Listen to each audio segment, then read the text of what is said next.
Good evening, everybody, and welcome to the Architecture of American Cities. My name is Reid Addis, and I'm joining you from the city of brotherly love, Philadelphia, PA. This program is presented by the American Center in Moscow, which is supported by the U.S. Embassy in Moscow. If you're watching on the American Center's YouTube or VK channels, please post your comments and questions in the live chat. And with that, I am done reading prepared remarks, and we will get started on the show. So the talk will be about architecture in Philadelphia from 1682 to now, probably one of the only cities in America where you can see 340 years of architecture. I'm a registered architect and have lived here since 1978, and so I know the city pretty well. Next slide, please. Begun in 1682 by William Penn as a land grant from Charles II to pay off a debt from his William Penn's father, Penn laid out an imaginary city of 1,200 acres that you see on the screen. And in 1682, this is a crazy, radical idea. Most of you who have been to European or Asian cities will know that they don't look like this. This is a grid, all of the streets at 90 degrees to each other. And the city is located on two rivers. On the right, the east side is the Delaware. On the left is the Schuylkill. This imaginary city had 4 8-acre squares that you can see in the different quadrants, and 10 acres in the center of town that eventually becomes City Hall. Penn also came up with a crazy idea of naming all the streets in advance. So all the north-south streets are numbered, and all the east-west streets are named after trees or plants like spruce, pine, walnut, chestnut. Next slide, please. The city began, back one, please. There we go. The city began in 1682, and 20 years later, two gentlemen, Arthur Wells and John Gilbert, created a 15-foot wide alley to get from their property at 2nd Street to the Delaware River to the east. It later became known as Elfreth's Alley, named after the blacksmith that owned a lot of property on the alley. And today it is allegedly the oldest continuously inhabited residential street in the United States. Next slide, please. This is a view of Elfreth's Alley, and you can see it consists of many small individual houses that are all adjacent to each other. Not quite a row house, but not freestanding either. You'll also notice that they are all made of brick.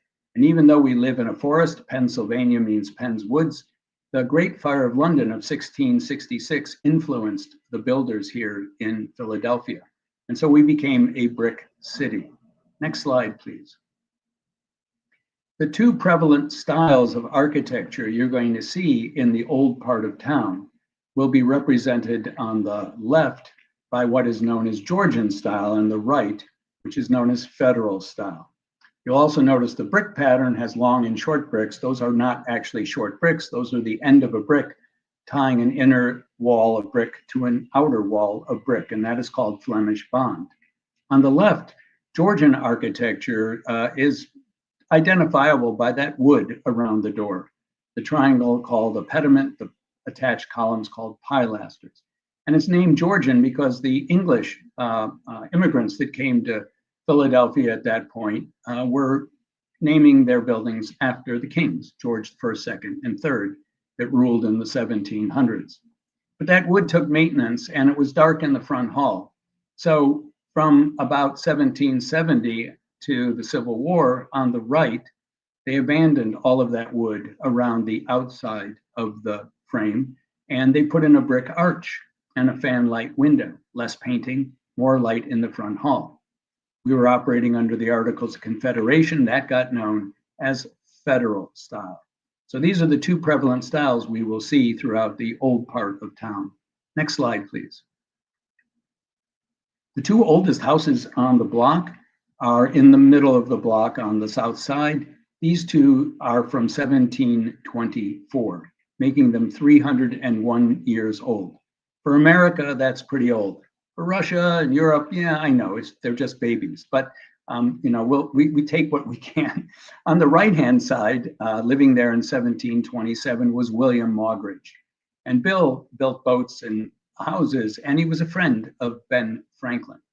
Franklin came to Philadelphia in 1723, and a few years later, he created his first club called the Leather Apron Club, where he invited 11 other gentlemen to come and meet once a week. And in his autobiography, Franklin lists the other 11 members, including William Moggridge.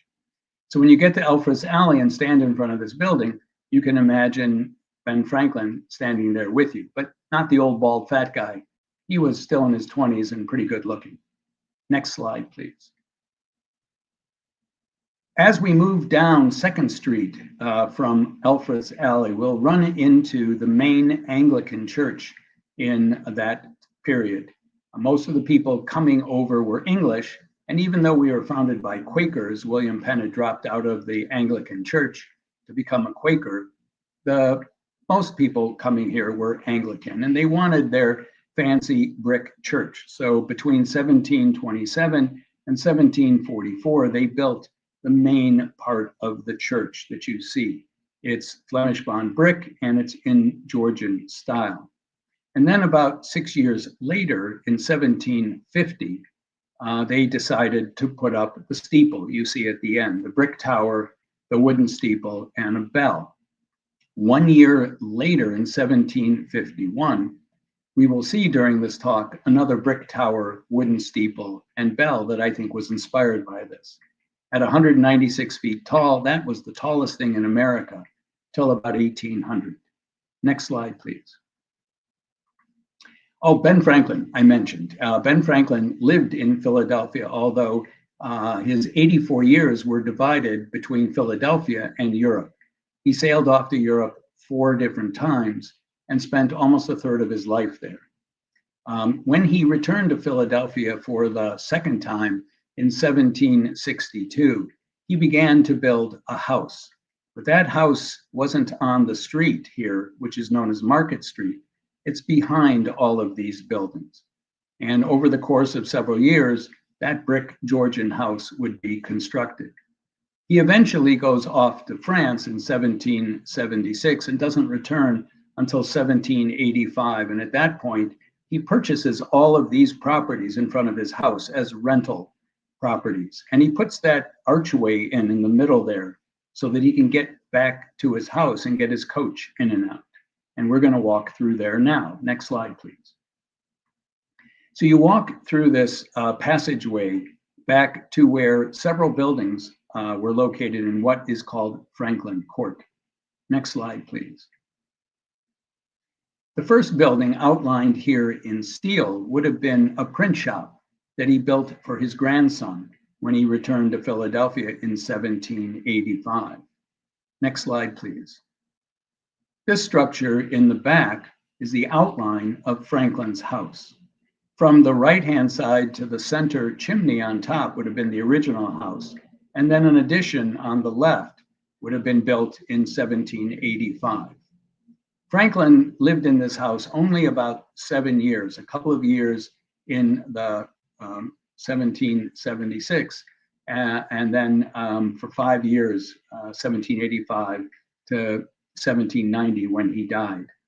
After his daughter and son-in-law, who lived in this house, died around 1811, all of this property was torn down by the grandchildren to create housing for immigrants that were coming to America to work in the factories that were being created in town. And Grandpa's old house and our brother's print shop weren't useful anymore. And so they tore them down and built housing. Over the course of a couple of centuries, the area in Old City, which is now the historic district, became the worst slum in the city of Philadelphia. It was really terrible. And no one would even come here. It wasn't safe. You wouldn't have any tours at all. But in the 1950s, they started fixing things up. And the National Park Service acquired the property where Franklin's house had been, and they excavated and found the foundations. And now all we needed was one drawing of Ben Franklin's house. After all, he was the most famous person in Philadelphia, but there were not a single drawing found of what Franklin's house looked like. We did have insurance records, however, so we knew how tall it was. And from the excavations, we knew the outline of the house and where the fireplaces were. So in the 1970s, Philadelphia architects Robert Venturi and Denise Scott Brown were hired to reimagine Franklin's house and the print shop. And they did so by outlining them in steel. So what I call this is the Ben Franklin Ghost House. Next slide, please. When you visit Franklin's property, you can also go in to a small recreated print shop. This isn't Franklin's actual print shop, but you can see demonstrations of how type was set and how we used to print on rag paper on the property. Next slide, please. Carpenters Hall, the home of the Carpenters Company, the oldest union or guild in America, was founded in 1724. Again, 301 years ago. Philadelphia is a very strong union town. By 1770, they had enough money to buy this property near the corner of 4th and Chestnut Streets, and they built their headquarters. Now, remember, these guys are builders and they have clients. So I imagine they built this building to be a model home. It's about 50 feet square, Flemish bond brick with 10-foot corners cut out. And you'll notice they threw on a variety of elements that would have been popular. There are rectangular windows on the ground floor, round windows on the top floor. There's a pedimented pilaster doorway, but there is a fan-like window door as well. So I imagine they envisioned this as basically a model home. Bring your client down here and they can pick and choose what they like. What's important about Carpenters Hall is it became the home of what was known as, or is known as, the First Continental Congress. After the French and Indian War in America, 1754 to 1763, British troops remained and they needed to be paid for, basically bullets and bread and boots and booze. And Britain began to impose a series of internal taxes, the Stamp Act, Townsend Act, and that upset people such as Samuel Adams up in Boston, and we began to protest taxation without representation. Finally, the Tea Act of 1773 made British tea cheaper than smuggled Dutch tea. We had been boycotting British tea, and in December of 1773, the Americans threw about $1.5 million worth of tea into Boston Harbor. The following year, 1774, England passed 4 laws to punish Massachusetts and Boston, and the rest of the colonies got nervous. So we called for a convention, and that convention would be in centrally located Philadelphia, which at that point was the largest city in America.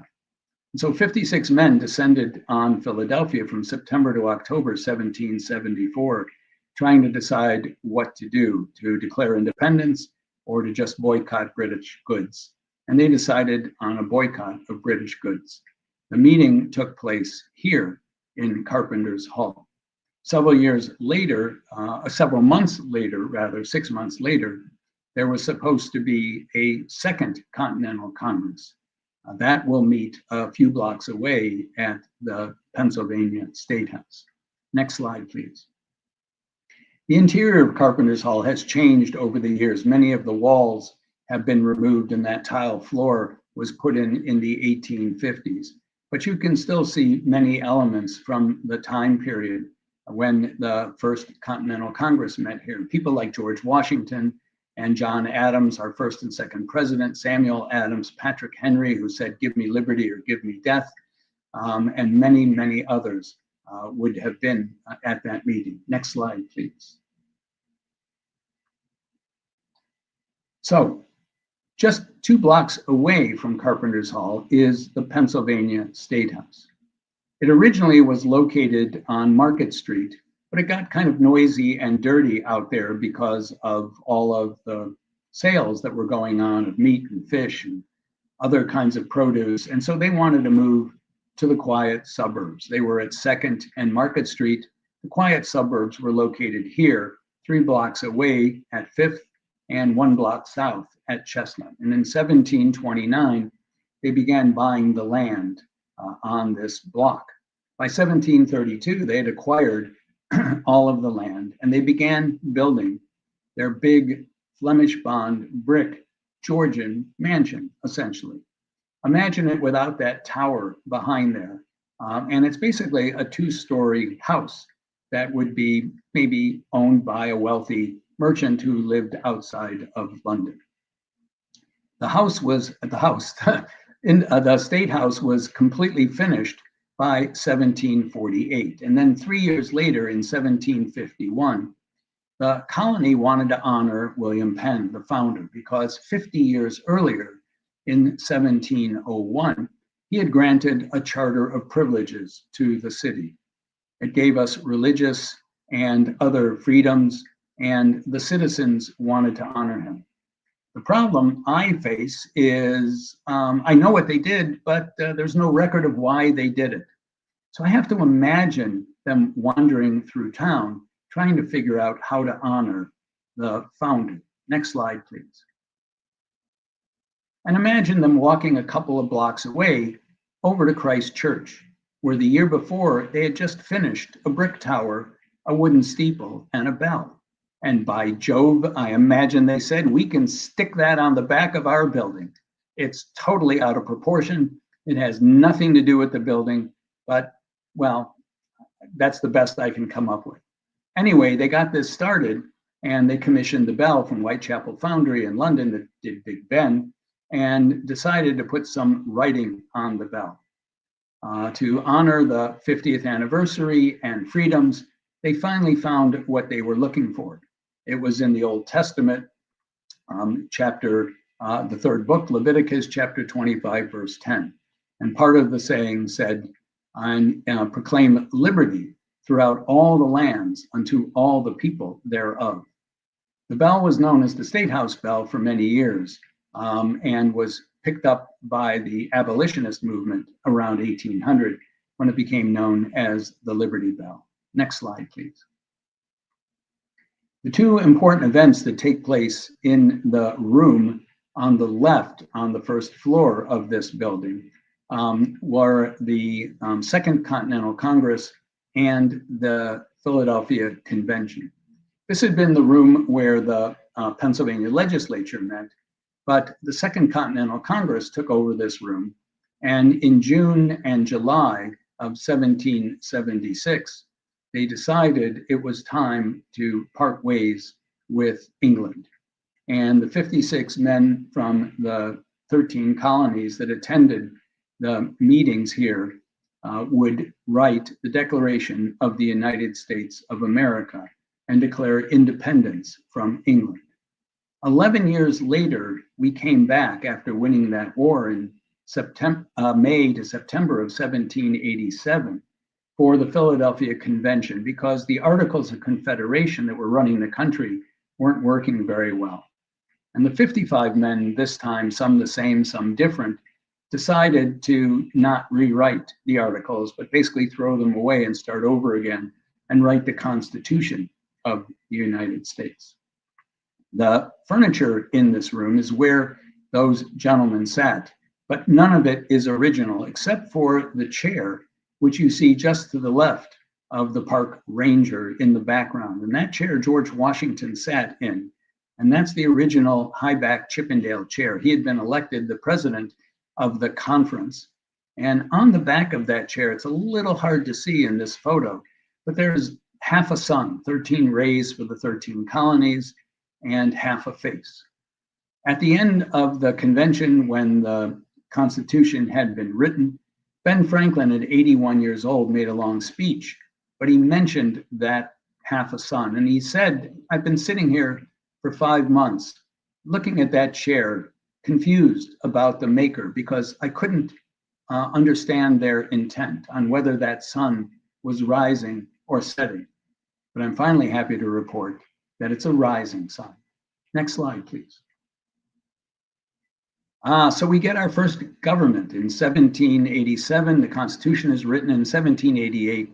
It is ratified, and George Washington is elected the first president. and chooses Alexander Hamilton to be the first Secretary of the Treasury.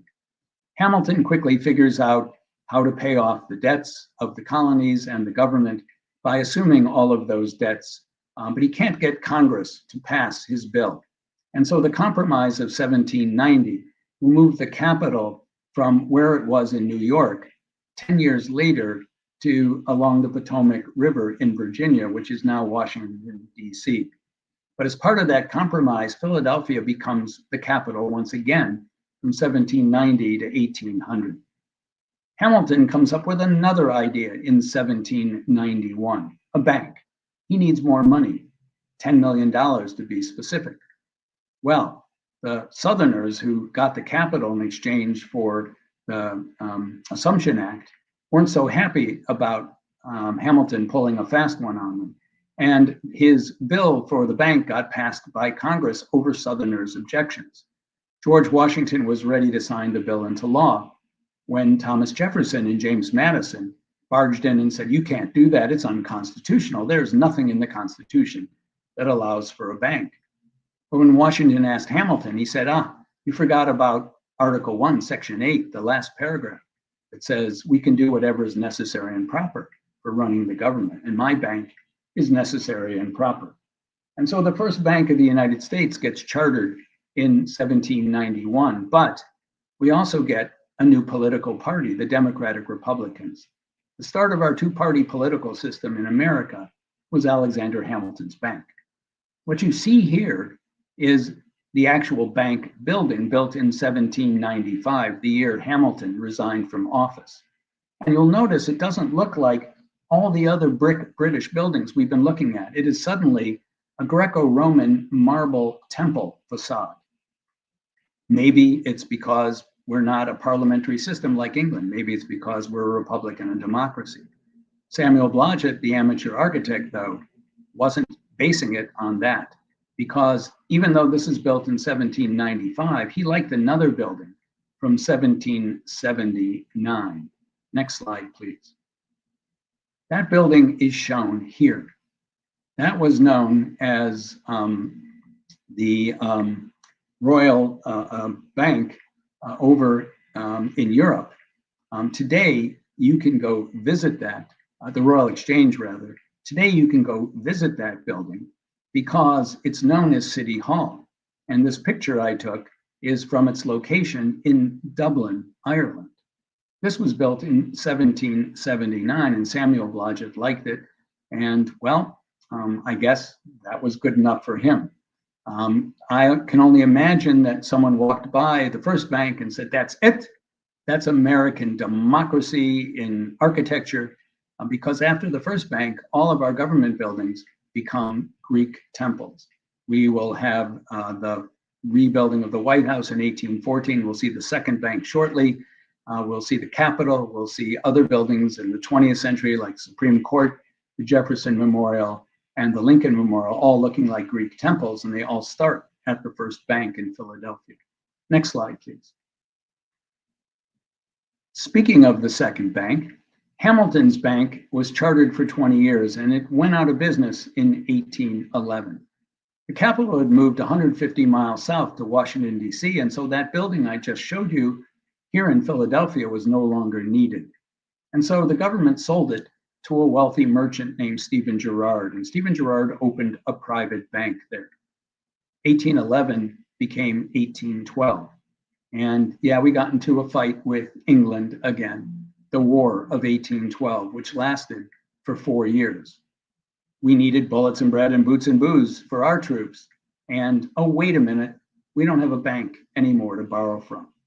So the government borrowed from Stephen Girard.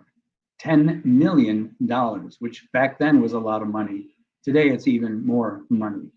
The war lasted till 1816, and then it ended, and we owed Stephen Girard $10 million. So the second bank of the United States was chartered, and there was a competition for it held between in 1818, and the building was built between 1818 and 1824. The competition said the building had to look Greek. We now had architects in America. The first one arrived in 1800, Benjamin Latrobe from Europe, but a kid working in his office named William Strickland wins the competition because, well, this building, the second bank, is based on the Parthenon, on the Acropolis in Athens, and you don't get Greeker than that.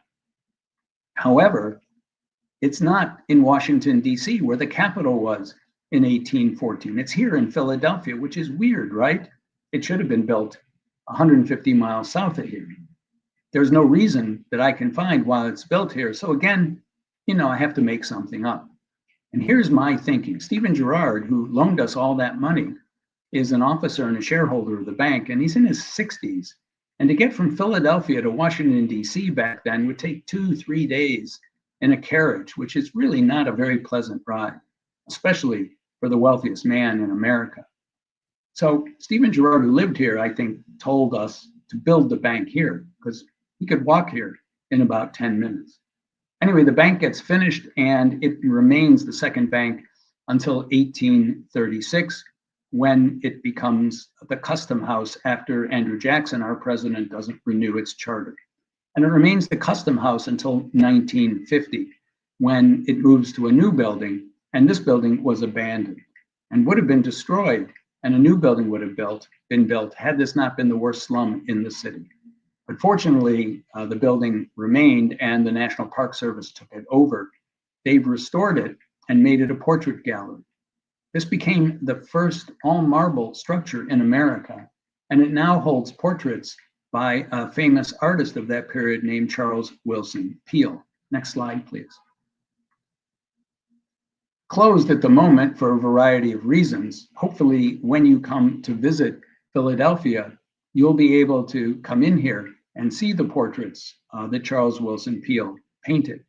Many of the famous men and women from that period are represented here. Some of our presidents, secretaries of different government agencies, and many of the very wealthy men and women from that time period. Next slide, please. By 1855, Philadelphia has grown to about the center of town.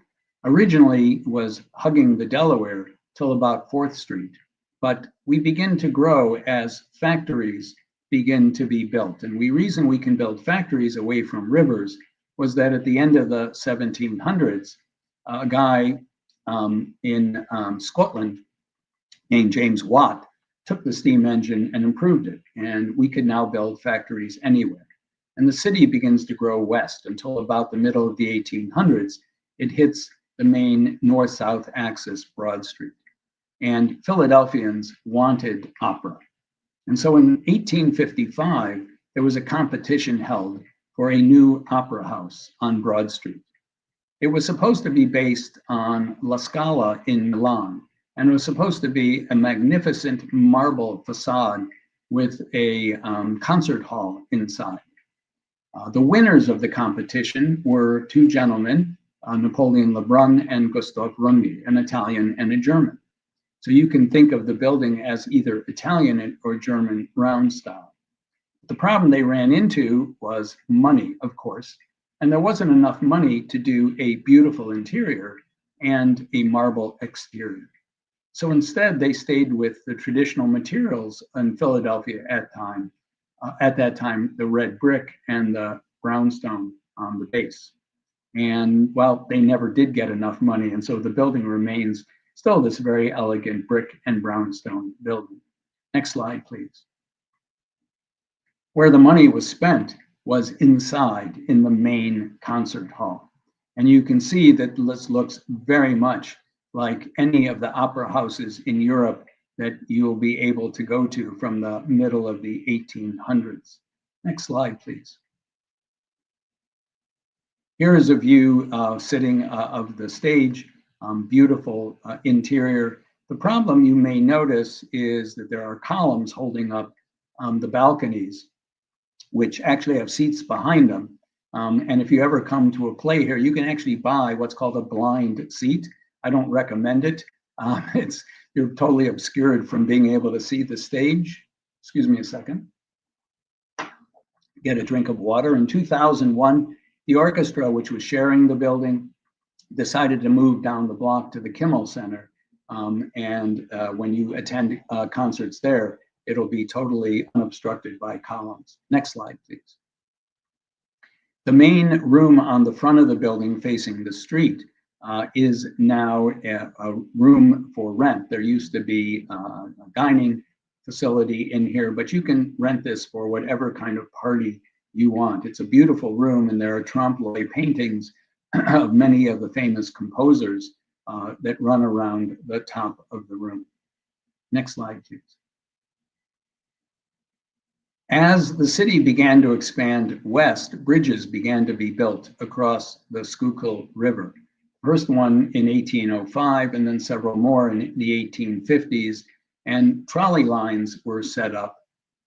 We started to get middle management with railroads, and people began to move out of the crowded, dirty brick city into areas in West Philadelphia. The neighborhood I'm going to show you just a couple of buildings from is known as Spruce Hill, and developers began to buy up lots of land to begin building these single and attached family dwellings in this area. They included yards and porches and were set back from the street, very much unlike the buildings in the old part of town. This one was for a developer's son named Clarence Clark Jr., and it is done in what we would call Second Empire Baroque style. It is in random ashlar stone with a beautiful porch with spindle work for the columns and the mansard roof on top. One of the interesting things about a Second Empire Baroque is that mansard roof. It's a very clever way to get an extra floor on the house without having to build a roof on top of that. It also has this beautiful wrought iron railing that you can see going around the yard. Next slide, please.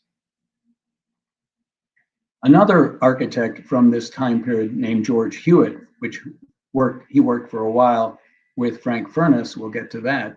He eventually partnered with his brother, W.D. Hewitt, and they did many magnificent buildings in Center City, but also in Spruce Hill.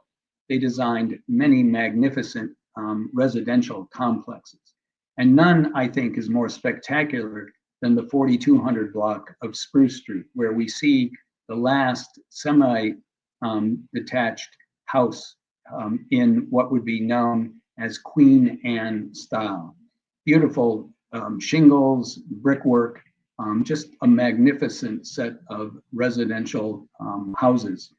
And if you come to Philadelphia and venture into Spruce Hill, there are 197 buildings that are historically certified in that area. Next slide, please.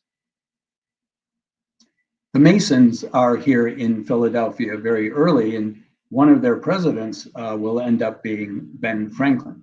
By 1868, they're ready to build their headquarters just opposite where City Hall is going to be built.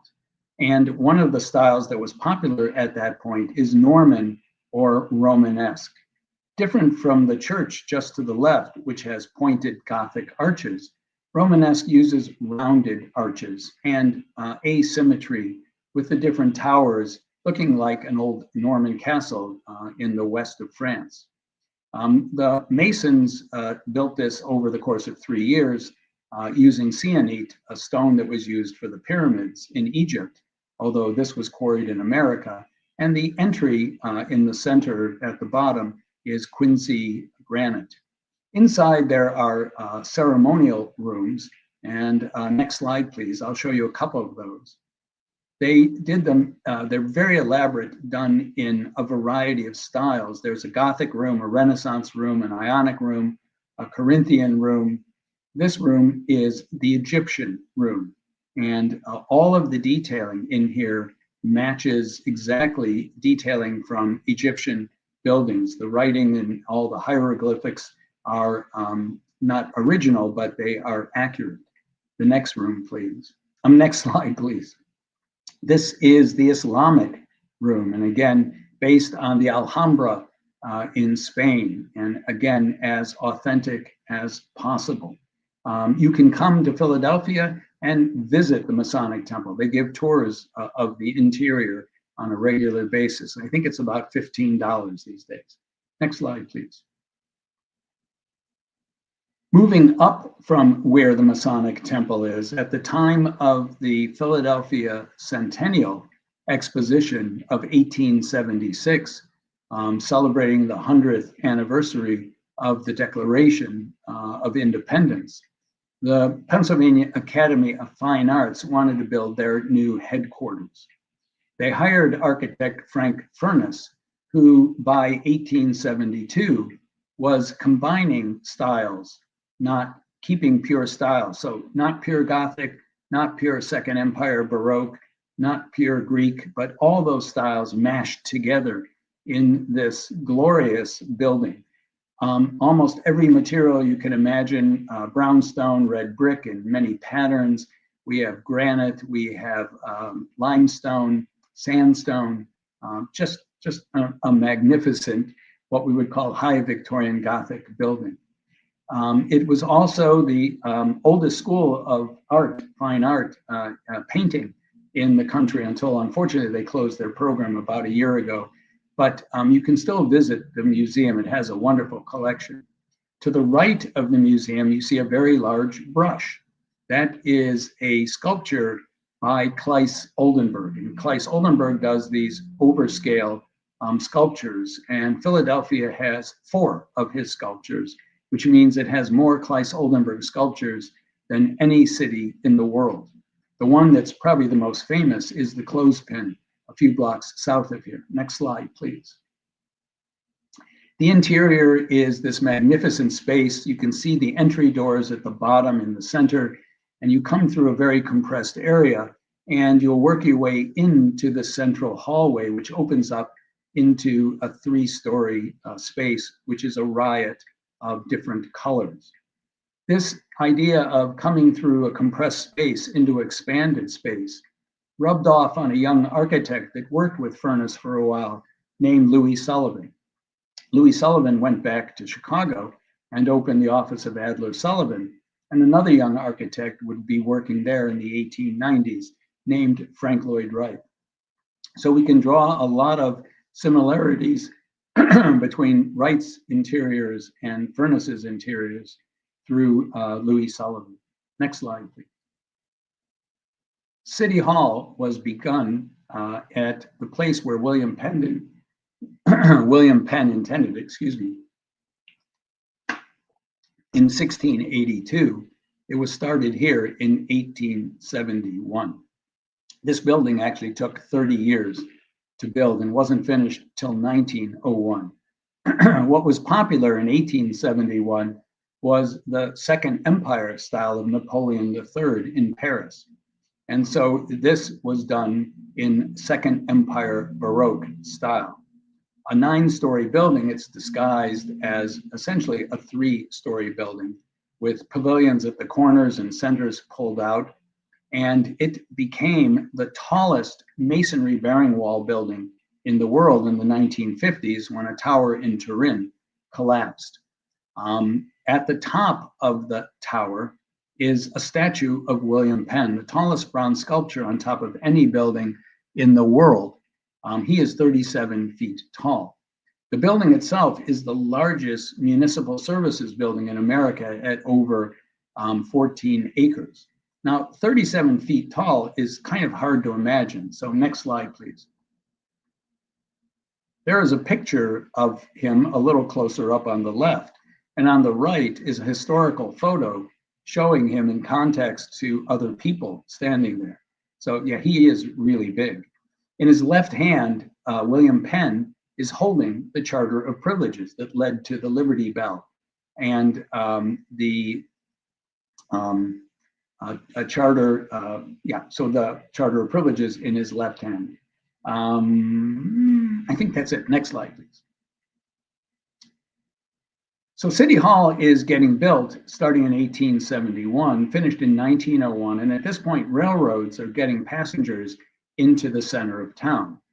To the west of City Hall, the Pennsylvania Railroad built their headquarters, and to the east, the Reading Railroad wanted to build their headquarters. Unfortunately, there was a market, the Franklin Market, exactly where Reading Railroad wanted to build.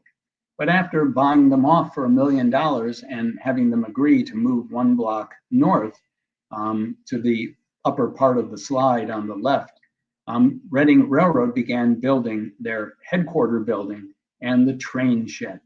You can see it's a structural steel building, and the train shed is using long span arches. Next slide, please. The building was finished. It's structural steel now by 1893. The problem is we really don't know yet what our buildings made out of steel and tall should look like. And so we continue to use historic styles, such as an Italian style here. Next slide, please. This one shows it in context of some contemporary buildings, and you can see the different colors of terracotta and brickwork. Next slide, please. The train shed covered 13 train tracks.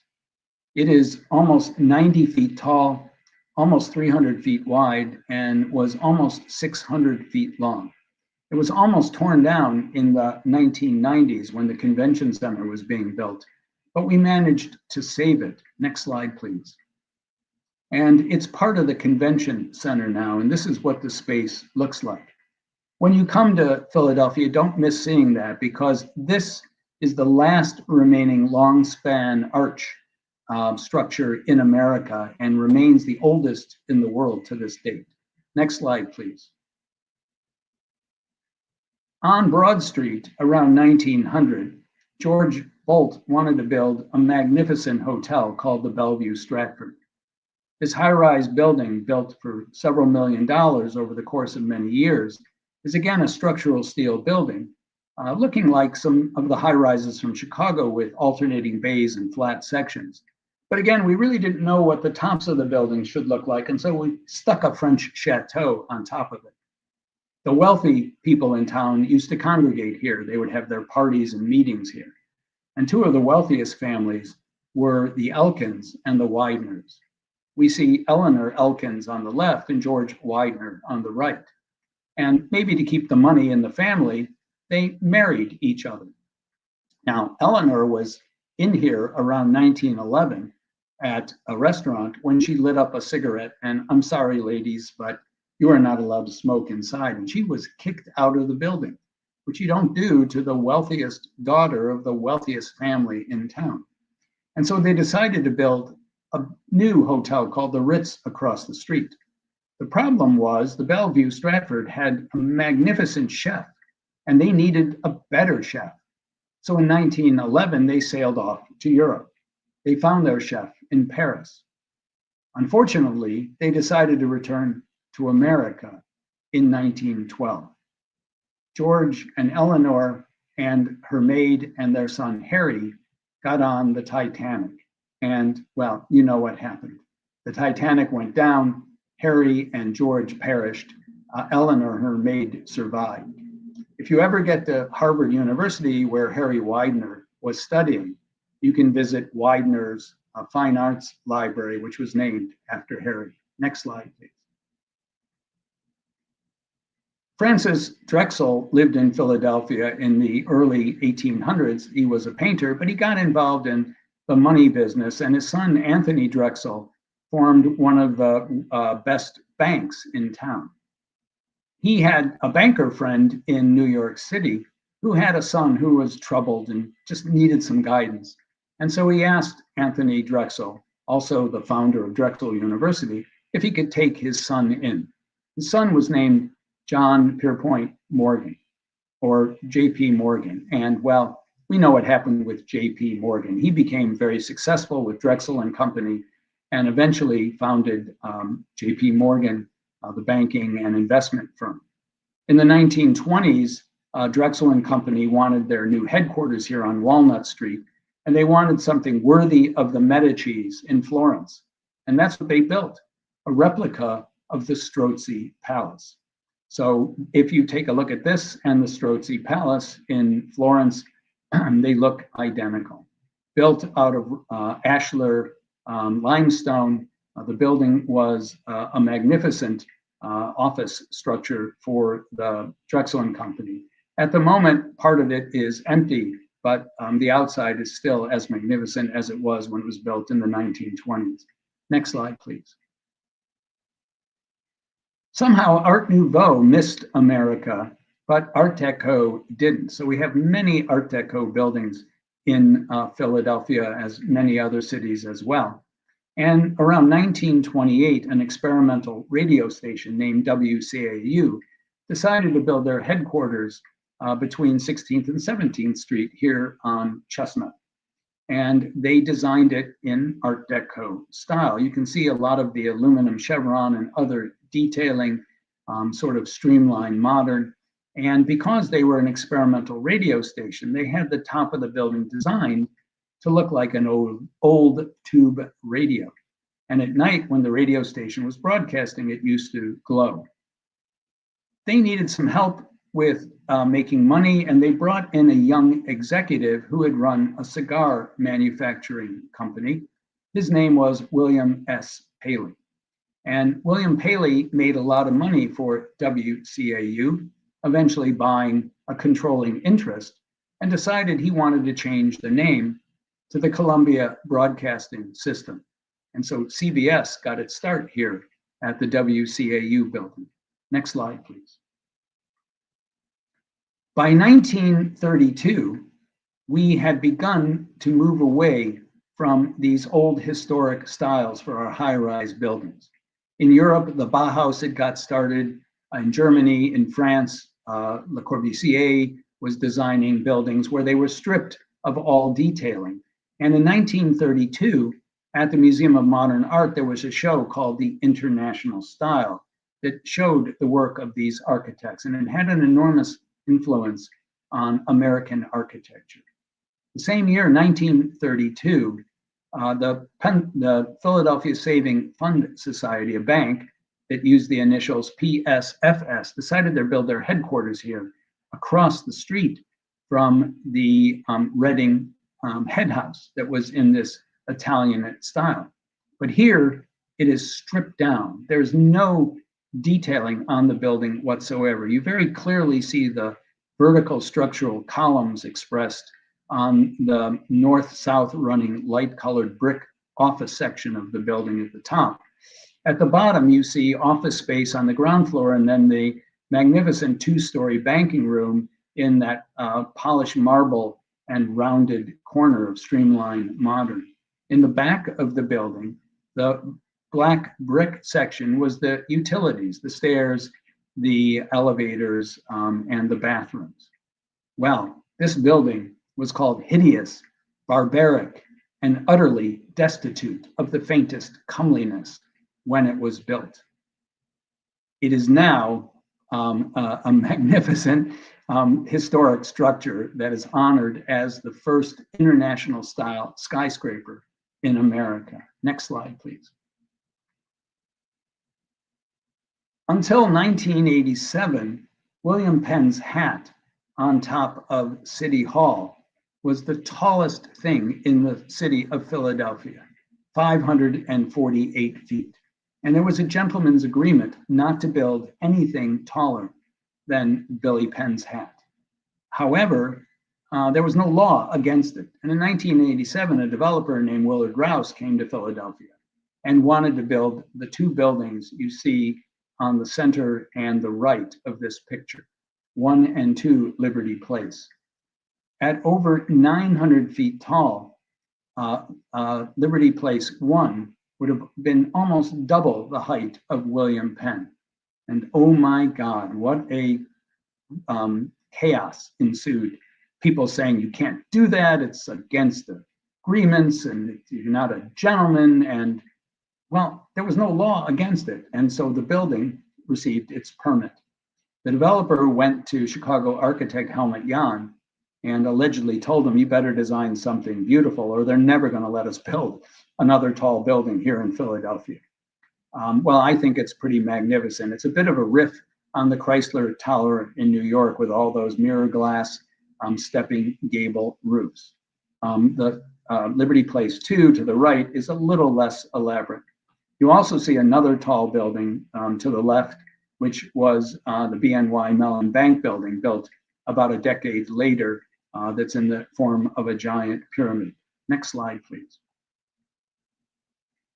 Love Park was created in the center of town to cover a parking garage and it was at the end of the Ben Franklin Parkway. In 1972, it received a Robert Indiana sculpture, which is now pretty famous, and it's how it's got its name, Love Park. Next slide, please. The last building I'm going to show you is the second tallest building in the city. The tallest is just to the left, and unfortunately, I didn't have a photo of that, but they're both owned by Comcast or Xfinity. This one is the Comcast Center. To the left is the Comcast Innovation Center. Robert A.M. Stern out of New York designed this building. To the left, it was Norman Foster's building. Of the two, I think Robert Stern's building is the more elegant. It looks like a giant USB drive. That's my message to let me know I'm at 50 minutes. It looks like a giant USB drive, but it's done in mirror glass and at almost 1,000 feet. It's such an amazing building that I think that it becomes this background building. It's kind of hard to disguise a building almost 1,000 feet tall. But if you look at the slide on the right, you see how at the bottom it's reflecting another building across the street. And with the cloud pattern just crossing the building itself, it almost becomes part of the sky. There is a wonderful lobby that has a series of movies that play. And when you get to the city, it's definitely worth visiting this building. Next slide, please. And that's it. We've come all the way from 1682 to 2008 and to the present day. Thank you so much for spending an hour with me. And I hope if you get to the city, you'll get to take a tour with me.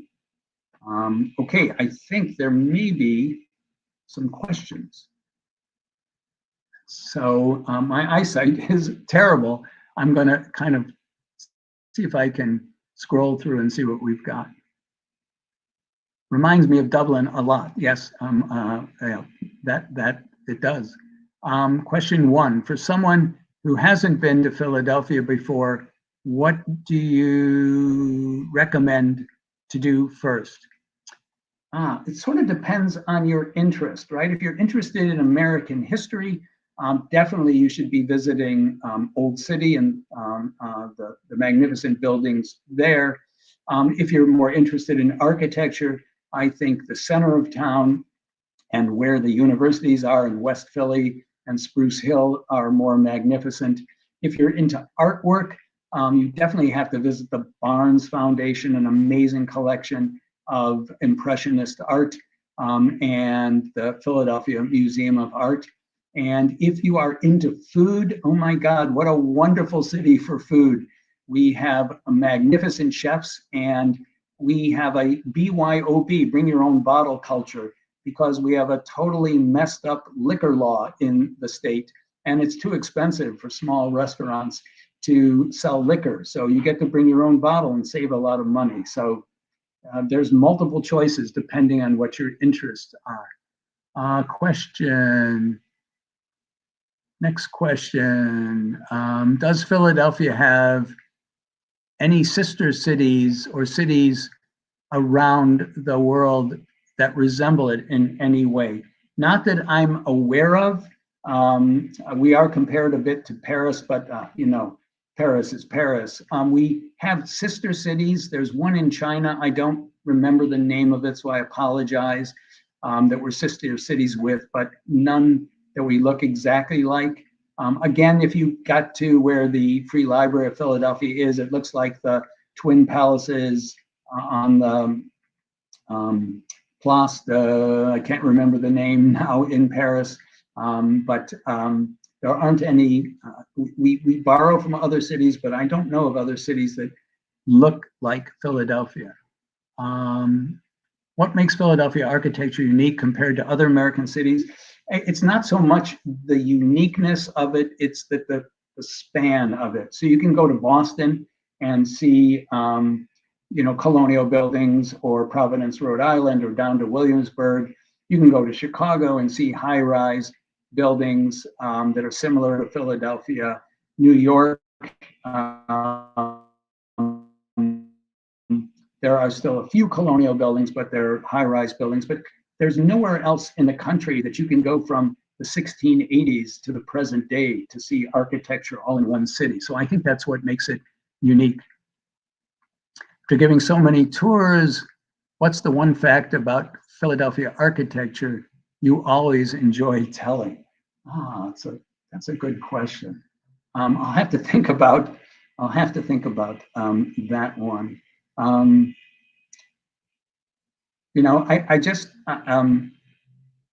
I don't know. That's a very good question. I'm not sure I have an answer for that one. So let me think about that one.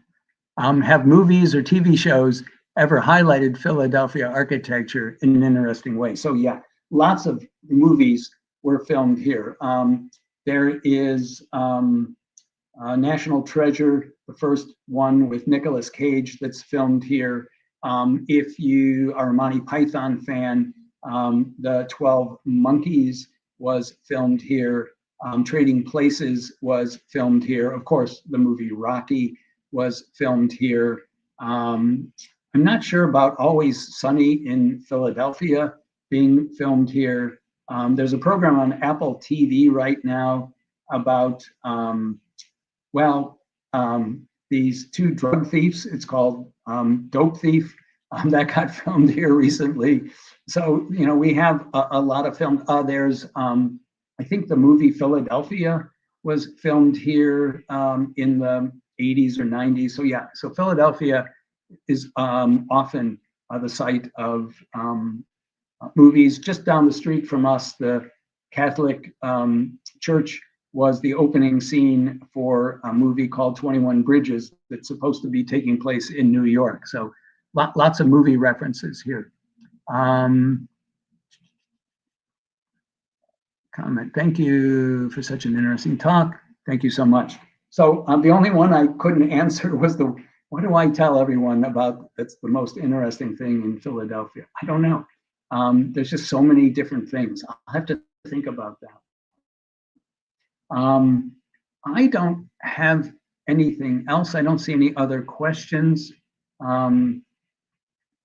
We are coming up on 1 o'clock. It's 12:58. So I'm not sure what else to tell you right now. Thank you so much for joining me. I'm not sure about the other series, but if you get to America, don't skip Philadelphia. Most people go to New York and go to Washington, D.C. And if we're lucky, they'll stop here for an hour or two. And I think you really, it's worth spending 2, if not 3 days here. You can spend a whole day in the historic section of town. You can spend a whole day in the center of town with the architecture there.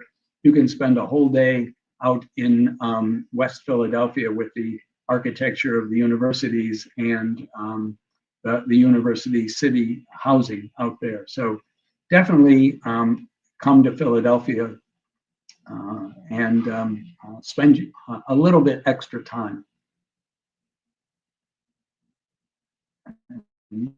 I am just, I guess, waiting for someone to jump in and finish us off at this point.